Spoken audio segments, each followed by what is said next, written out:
The waitress won't give Mom a box to go until she lets her see what she's been focusing on. It was unbelievable to her that she actually held the money in her palm instead of feeling like she was going to eat and run. It dawned on her then what the waitress was observing. Embarrassment reddened her face. All she wanted was a pleasant family dinner. Enough was enough. Though it had been months since she'd eaten out, things didn't seem good. She was waiting patiently for the to-go box, but everyone was watching at them, and the murmurs were growing louder. Why was it taking so long? When the woman did come back, she did not know what to say. Welcome to USA Stories channel. Do not forget to subscribe and activate the bell button to receive all new updates. Now let's go to the story. Courtney had always planned to become a mother.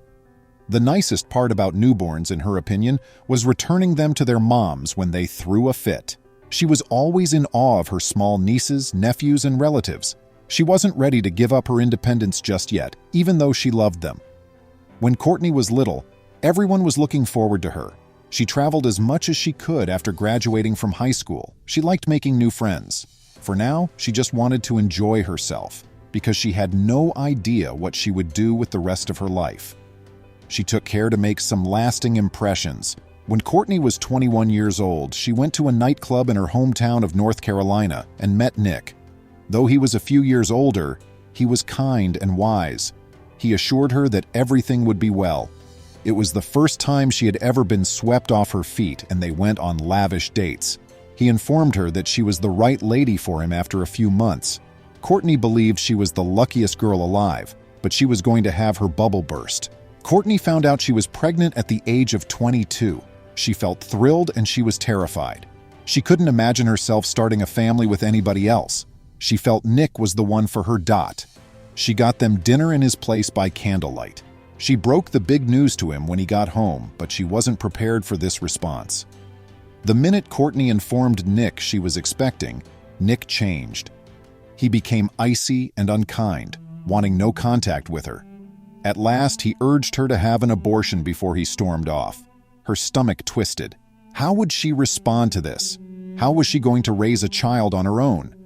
She would not allow him to escape so lightly. Courtney kept texting and calling Nick throughout the course of the following several days. He would never do this to her, so perhaps he simply needed some time to take in the information. Among the decent ones was he. Nevertheless, she had to face the fact that they were over, and he didn't want anything to do with her or the child. When his phone eventually disconnected, she was now left to make some own judgments. It didn't take Courtney long to discover she wasn't the only one feeling sorry for herself. All she needed after giving birth was her family and a few close pals. Thus, defying Nick's counsel, she retained the child. Although the circumstances weren't perfect, when was the proper moment to become a parent in any case? At birth, Harlan weighed 8 pounds, 8 ounces. Courtney believed she was meant to be a mother as soon as she saw her young daughter. She was certain that she would handle anything life threw at her. She only needed her little child. She didn't need a prince. Unexpectedly, the first several months weren't easy. As time passed, Courtney came to understand that she needed time to herself and that she felt nervous anytime Harlan was out of her sight. Courtney was eager to put on some clothes and get out. It was time for the family to celebrate the proposal of Harlan's stepfather. That meant Harlan, who was 18 months old, needed to behave herself. She certainly didn't assume she would have this encounter with an employee, nor did she anticipate their nice night out to create such a commotion. As soon as they took a seat at their table, Harlan became irate. She started being silly to catch everyone's attention, and when she was ordered to stop, she started crying. Everyone at Olive Garden knew she was there and was doing all she could to wriggle her way down to manage the business since she had made it so overwhelming. Courtney clarified that she had just one choice. Niani Rudder, her 22-year-old waiter, was promptly called over by Courtney to request a to-go box. Afterwards, Courtney revealed she really said no. She was appalled. As if the whole ordeal hadn't been embarrassing enough, the server was now being utterly useless. Courtney, quote's heart froze when the waitress headed over to Harlan, even though all she needed was a box to carry their food to the vehicle. Niani calmly said to the stressed-out mother, "You're going to go sit down and enjoy your dinner, and I will be there to sit with her." Courtney was at a loss for words. Harlan wouldn't sit for her mother, and she wasn't about to sit for a total stranger either. Courtney was tired of everyone watching and muttering, and she just wanted to get the hell out of there. However, Harlan was enamored. She sat chuckling alongside Niani. Courtney was astounded by what she was witnessing. "Girl, you will never really understand how grateful I am for tonight," Courtney subsequently said on social media. "You have my deepest admiration." Sadly, it was not the first time Harlan had shown signs of irritability, typically comma. Courtney and her companion alternated in taking her for walks outdoors to prevent her from screaming the building down.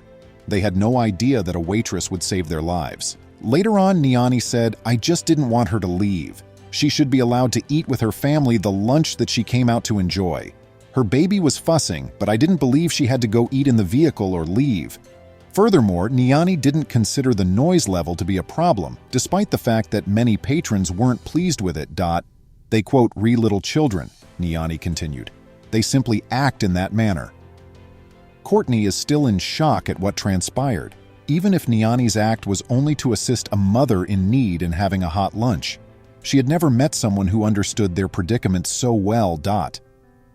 Most of the time, kids were just kids. Adults didn't get it. But Niani did, and Courtney was unable to say thank you. Niani is a very amazing person. "I was just in complete shock because nothing has ever happened to me like that," Courtney remarked. "All I wanted to do was shed some light on who she is. How might someone manage to sit with her infant daughter when they are already so stressed out from rush hour? Little children's mood swings are nothing new to Niani. Her niece has been admitted into the dreadful 3s after graduating from the awful 2s. She is aware of how easily upset kids may get when they are without food, overtired, cranky, unhappy, joyful, scared, or bewildered. There were plenty of other employees available to assist with bustling tables, and her time was almost done anyhow. But if she took a break, what would her manager think? "My managers are excellent," Niani said. Olive Garden's catchphrase is, "When you're here, you're family." I would gladly assist this young woman with her infant on a daily basis if it just required me to sit down and spend a few minutes. Niani hasn't gone unappreciated for her efforts. Courtney received hundreds of likes and comments on her Facebook post. Niani's kind act has been praised by the internet community. Moms, sisters, and aunts have expressed gratitude for her understanding of a mother's situation. However, did everyone at the eatery that evening understand? Please remember to subscribe to our channel, give us a thumbs up, and turn on the notification bell so you won't miss any of our videos. If you enjoyed the tale, the next video that plays on your screen will probably move you too.